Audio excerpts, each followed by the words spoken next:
desde que era muy joven.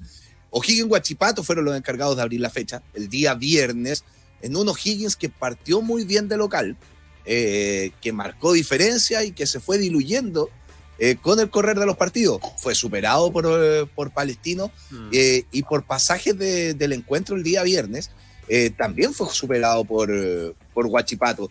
Un Huachipato que va sacando puntitos por ahí, que tampoco logra ser un equipo tan sólido, pero que terminan repartiendo goles, igualando 1-1, el gol de Grillo en O'Higgins, un zaguero que hay que seguirle la pista, que anda bien en las pelotas detenidas.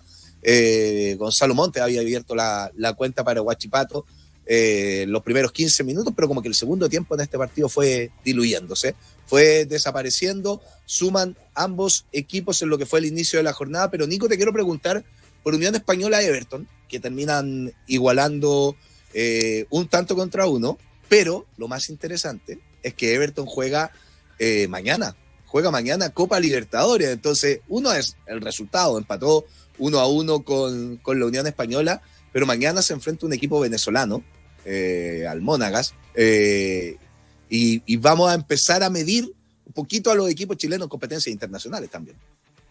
Sí, Monagas, ¿sabes? Después Monagas, eso. Nuestros gentiles radio escuchas venezolanos van a decir, pero ¿cómo? No se saben cómo se llama el Monagas. equipo. Bueno, viene Mahoma nomás el Monagas, va a ser su debut en la presente temporada. No terminó bien la última campaña, un equipo que tiene mucho cambio. Y a mí lo que me gustó del elenco de Everton es que creo que ha alcanzado solidez defensiva, fíjate, y eso no es poco para un equipo que de alguna manera cambió en puestos claves del equipo. Todavía se mantiene Barroso, lo que es una prenda de garantía, pero en general es un equipo que cuenta con alternativas que, si bien no tiene, me parece, una gran figura, sí tiene un plantel equilibrado y que de alguna manera debiera andar bien frente a este equipo venezolano, por lo que los antecedentes más o menos históricos que uno conoce. Después del día de mañana, el partido en Venezuela, todos sabemos la complicación de llegar, que no es un tema simple, pero me parece que hoy día Everton es un equipo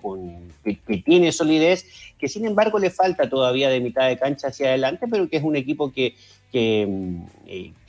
si tuviera un poquito más de poder de fuego, que yo creo que tienen los hombres, pero todavía no se ve la mecánica o la efectividad, puede incluso pelear más arriba en el campeonato nacional. A nivel internacional, me parece que este partido con Monagas siempre va a ser una duda, siempre va a ser una incógnita, pero que Everton, al menos conociendo el plantel que tiene y el entrenador también que tiene, me encuentro que tiene las alternativas como para superar esta valla. Ya después la tercera ronda son palabras mayores, pero al menos esta valla me parece que es asequible para el elenco ñamanita. Perdóname, Edson, antes de cerrar el capítulo de Everton, porque tú hablabas de Diego Coelho, que hay que seguirlo en Curicó, hay que seguir a Di Iorio. Me parece a mí que le puede dar mucho a Everton. No sé, a mí me ha encantado. Me ha encantado el trabajo. Es muy rápido para la altura que tiene. Rápido. Buen juego aéreo, buen juego con los pies. Para la altura también. Eso creo que es un jugador a seguir. Sí, espérame, Basita, eso de Di Iorio, uno como que de las cosas que hay que cambiar en la cabeza del fanático chileno es que el tipo que mide arriba 1,80 m es tronco, que es una cosa que de verdad tú ves a algunos jugadores europeos. O sea, el mejor ejemplo es Zlatan, 1,96, un tipo que te deja la pelota chiquitita todo el rato. Eso ya no es quizás antes, no sé, los 80. Creencia que se instaló. Sí. Y que esa que se instaló a todo nivel, no le echemos solo la culpa a los hinchas. Recordemos la pizarra Claito Godoy. Claro, pero pasó por mucho tiempo en el fútbol también, pues sí fue un tema que se fue trabajando principalmente en Europa, pero lo que decía el paso, la velocidad de Di Iorio es impresionante, y llama la atención.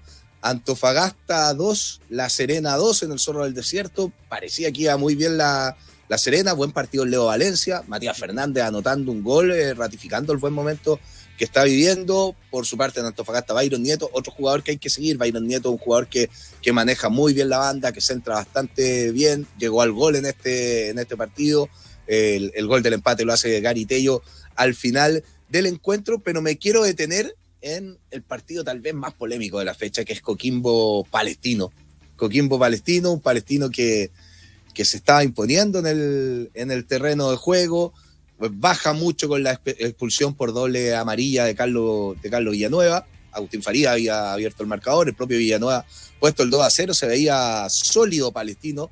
Llegó el descuento de Joe Ábrigo en el minuto 62 y cuando todo parecía que era triunfo para Palestino, aparece una jugada muy, muy polémica porque se lesiona un futbolista del elenco tricolor, como se decía antaño, queda en el piso, no puede seguir jugando, sale del terreno de juego, vienen las modificaciones, están listos los dos para entrar y el árbitro no realiza la modificación en la primera jugada. Lo pudo haber hecho, a mí me llamó la atención porque era una clara lesión que había mermado al futbolista de Palestino, pero luego sale el balón, hay un lateral y ni el guardalínea levantó el banderín, ni el árbitro hizo sonar el pito, se jugó una nueva acción y fue el gol del empate, fue el gol del empate que desató la ira de la banca de Palestino. En lo personal, a mí me pareció que los tiempos se habían dado para que el cambio se realice, que ese cambio se tenía que realizar y con 9 jugadores en cancha lo terminó empatando Coquimbo, que dejó la escoba, literalmente, que hay que decir que dejó la escoba porque inclusive finalizado el partido, y lo leo textual a través de Twitter, Jorge Huawei publicó, lo leo mejor, pues ya ahí lo analizamos. La actuación de Felipe González sigue denostando al arbitraje nacional. Es una vergüenza que no aplique el fair play y el criterio deportivo, impidiendo que Palestino ejecute una sustitución, existiendo 2 oportunidades consecutivas de saque lateral, perjudicándolo intencionalmente, cuando ya teníamos a otro jugador fuera lesionado, dejando al equipo con 9 hombres y facilitando el empate del rival. Basa la jugada primero, el análisis desde el criterio que tú crees que aplicó el árbitro y luego las declaraciones de Jorge Huawei también.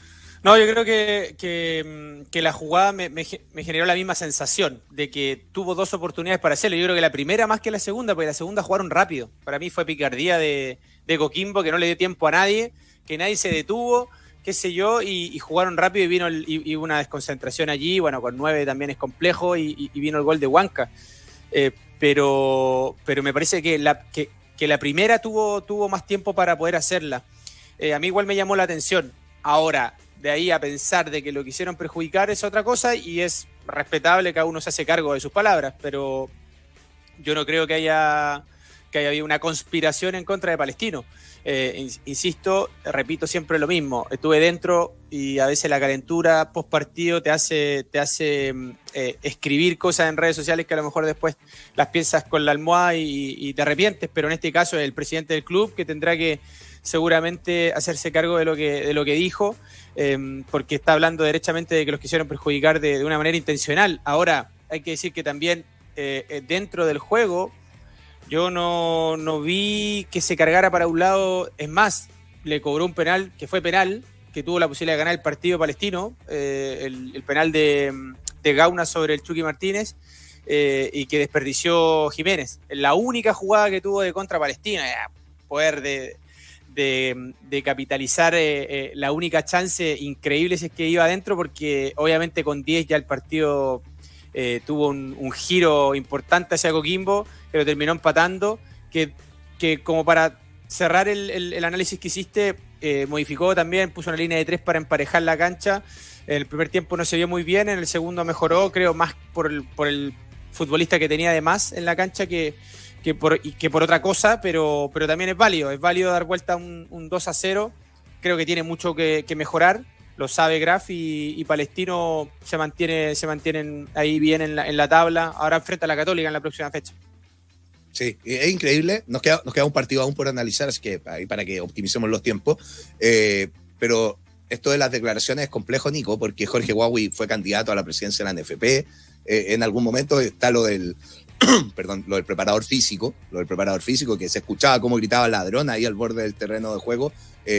Para mí claramente Palestino fue perjudicado, por esa jugada puntual, porque es determinante para el resultado del partido, pero el resto de los calificativos uno entiende la calentura, lo entiendo más del PF inclusive que de un presidente de una institución. Creo que son 2 situaciones distintas, porque al borde del terreno de juego uno se vuelve loco, entiende otras situaciones, pero complicado lo que generó este partido, Nico. A mí me parece que a ver, es como no sé, estamos viendo mucho en el fútbol chileno, mucha queja arbitral, pero más desde el punto de vista estrictamente práctico. Me parece que tiene que ver con un tema más de estrategia, de ir dejando tu regalito ahí en el camino, de ir señalando que de alguna manera te has visto perjudicado. Lo hemos visto en entrenadores, dirigentes, bueno, hinchas, para qué decir. Y a mí me queda la sensación de que en el suma y resta el arbitraje sigue siendo muy, muy malo, muy errático, pero no veo un algo detrás, no veo una intención en favor o en contra de algún equipo. Incluso en caso de aquellos equipos grandes que por su condición de equipo grande, por lo general tienden a, no sé, ya por ejemplo de local, el árbitro se ve presionado y todo aquello, eso que es más o menos histórico, tampoco lo he visto tanto en este torneo. Entonces la verdad no hay que ir muy al fondo. Y esto de que Huawei haya sido candidato a la presidencia, fíjate que me hace ruido porque este año también hay elecciones, porque Milad se quiere volver a presentar. Entonces sería importante, yo creo, entrar a lo que veníamos diciendo, lo decíamos el año pasado, que de la misma manera en que se habla, que aparece Castrilli y explica por qué es penal o no penal cuando es partido del Colo, cuando es partido de la Católica, de la U, lo haga también en estos partidos, explique las decisiones arbitrales, que quizás no es necesario que las explique todas en un video con una pizarra, pero una notita pequeña, y con eso basta. Me parece que hay algo que trabajar ahí, porque no puede ser que todas las fechas terminemos hablando del arbitraje. Eso habla muy mal del campeonato, porque me parece que los partidos están bien entretenidos al margen de los arbitrajes. Entonces yo creo que dejar tan temprano, vamos a la tercera fecha, y ya hemos escuchado reclamos por lo menos en 4 o 5 equipos, no sé si es el camino. Me parece que está más orientado a sacar una ganancia ahí en el guagua que no llora. ¿Cómo se dice? Guagua que mamá no llora. No, el que no llora no mama. El que no llora no mama, esa, claro. Va por ahí. Y el que no afana es un gil. Sí, estoy como el Chapulín Colorado dando vueltas a los refranes. Oye, Basi, te tocó estar. La Calera Cobresal, la Calera que no encuentra el rumbo en este torneo. Ojo, que ya había precaución, o sea, no, alertas. Me escribieron anoche, ojo, ya hay alertas con el técnico. Sabemos el funcionamiento ahí en Unión La Calera, así que ojo ahí en un par de fechas más que podría pasar. Y Cobresal, Cobresal que siempre... Insoportablemente vivo. Es que es la frase. Te lo dejo a ti. Es que es muy buena. Para la gente que no sabe, esa frase viene del rock, de La Renga, una canción de rock argentino, pero claro, se vincula a Cobresal, justamente creo que le calza, porque es un equipo que siempre pareciera que es el candidato a descender, o como que el salvador y la distancia y todo, pero es un equipo que te combate, que sabe jugar en su formato, que tiene muy clara su idea, que el profe Huerta tenía, creo que son 105 triunfos en 250 partidos dirigiendo Cobresal. Ayer me tiraron el dato. Y que bueno, hizo el partido que tenía que hacer. En la previa sabíamos un poco, uno podía visualizar fácilmente que iba a ser un Unión La Calera que iba a intentar tener la posesión, jugar en campo rival, y Cobresal se iba a reagrupar y iba a salir rápido. Y fue así. Gaete fue al banco, modificó. Ahí también hay un grado de autoridad de Huerta en relación a la derrota con Curicó en la fecha anterior. Ingresó Mesías, que hizo un buen partido, Oces, el sub-21, que jugó por banda izquierda, el Gato Lescano y Salinas arriba. Y Calera, bueno, volvió el Kili Vilches, jugó Carballo en la mitad de la cancha. Eran las 2 modificaciones en relación al empate con Ñublense. Tuvo buenos pasajes cuando se juntó Vidangoz y Carballo ahí en la mitad de la cancha, que fue la jugada más clara en el primer tiempo, pero no más que eso. Como que esbozó momentos de buen juego, pero no fue profundo. Yo creo que también erró un poquito en las modificaciones en el segundo tiempo. Sacó a Castellani, que para mí es un jugador determinante, pero es que determinante, y se demoró un poco en meter jugadores más verticales. Creo yo que necesitaba más versatilidad, y estaba con muchos jugadores del mismo pie o de la misma manera de jugar. Todo fútbol al pie, sí, buena técnica, pero claro, para el que está defendiendo ya le agarraste la mano. Entonces después metió el Nico Orellana y Anedel, pero cuando ya el partido ya estaba un poco más adverso con el resultado, golazo de Christopher Mesías, pero golazo. y después el Gato Lescano en una contra, en un ataque directo, cabeció Marco Sebastián Poli y puso el 2-0. Un muy buen triunfo de Cobresal, que tiene 6 de 9 y los 6 los ganó como visitante, y preocupante lo de Calera. Tienen muy buenos futbolistas, pero siento yo que no... Falta andamiaje. Uno puede decir técnico nuevo, está en construcción el equipo, pero claro, de 9, solamente 1, se hace complejo. ¿Qué es de Cecilio Waterman? Siento que está lesionado.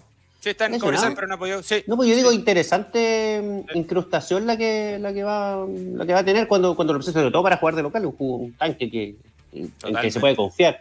Y un equipo, el de Cobresal, que uno dice, tiene tremendos jugadores increíbles que resuelven partidos por sí solos, no, es a pura mecánica, y eso me parece que habla muy muy bien de su entrenador, del trabajo que viene haciendo hace largo rato. Debe ser de los equipos que mantienen más jugadores.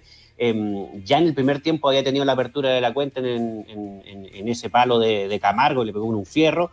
Es un equipo que tiene muchas variantes y que puede complicar a más de uno si no están atentos, así que ojo con lo de Cobresal. Y me llama también la atención lo de Gaete, que haya salido un jugador que, a ver, en esa irregularidad me parece que se está quedando un poquito atrás, pese a que hace un par de años llegó a Colo-Colo con gran pompa. Hoy día no se muestra ni siquiera como la primera alternativa. Y lo de Benjamín Osesqueda, tiene 19. Creo que sí, 19, 20, el sub-21, sí, por ahí está. Sí, es muy chico y personalidad, interesante. Sí, interesante. Hay que seguirlo, muy interesante jugador. Ya viene